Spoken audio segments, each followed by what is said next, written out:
And welcome to the Channel Studios here in London with your international news around the world in 5. North Korea has announced it will not take part in the Tokyo Olympics this year to protect its athletes amid the coronavirus pandemic. The country's National Olympic Committee made the decision after a meeting on March the 25th. The move puts an end to South Korea's hopes of using the Games to engage with the North amid stalled cross-border talks. The announcement makes North Korea the first major country to skip the delayed 2020 Games because of the pandemic. This will be the first time that North Korea has missed a Summer Olympics since 1988. Iran and the United States are holding indirect talks in Vienna aimed at bringing both countries back into full compliance with the 2015 nuclear deal which the Trump administration abandoned in 2018. Iran insists there will be no direct talks between the two countries before the US lifts the harsh sanctions former President Donald Trump imposed after unilaterally abandoning the deal.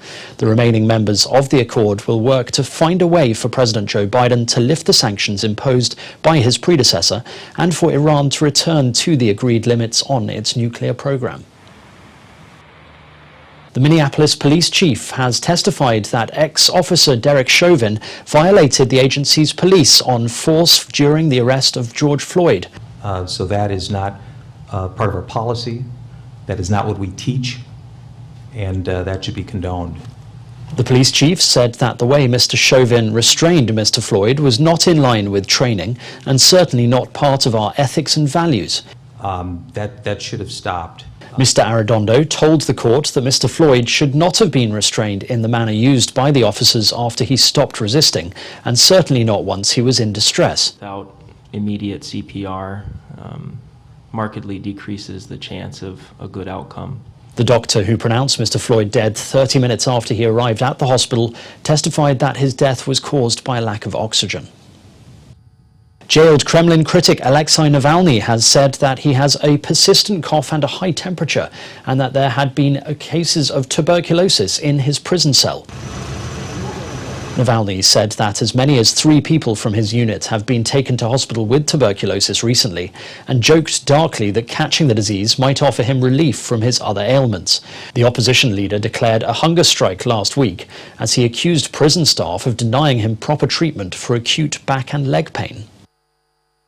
Australia and New Zealand have announced a travel bubble. This is an important step forward in our COVID response. New Zealand Prime Minister Jacinda Ardern announced that residents will be able to travel between the two nations without having to quarantine from April the 19th. Although most Australian states have allowed quarantine-free visits from New Zealanders for months, New Zealand has continued mandatory quarantine from its neighbour. Israel's Prime Minister has tasked Benjamin Netanyahu with forming a new government after recent elections did not produce a clear winner. The announcement comes as Mr. Netanyahu stands trial on charges of fraud, bribery and breach of trust. The leader of the right-wing party now has an initial 28 days to try to secure sufficient backing from other parties in parliament to join him in a governing coalition. Mr. Netanyahu has denied all charges. The US Secretary of State has met with the Sudan Prime Minister to discuss negotiations related to the row over Ethiopia's dam on the Nile. Ethiopia, which says it has every right to use Nile waters long exploited by Egypt, started filling the reservoir behind the dam last summer after Egypt and Sudan failed to secure a legally binding agreement on how the dam will be operated. Years of diplomatic talks over the project have repeatedly stalled. Kenyans have been signing an online petition asking the International Monetary Fund not to give the government any more loans, citing corruption. The petition comes days after the IMF approved a 257 billion Kenyan shilling loan for Kenya in aid in the COVID-19 response.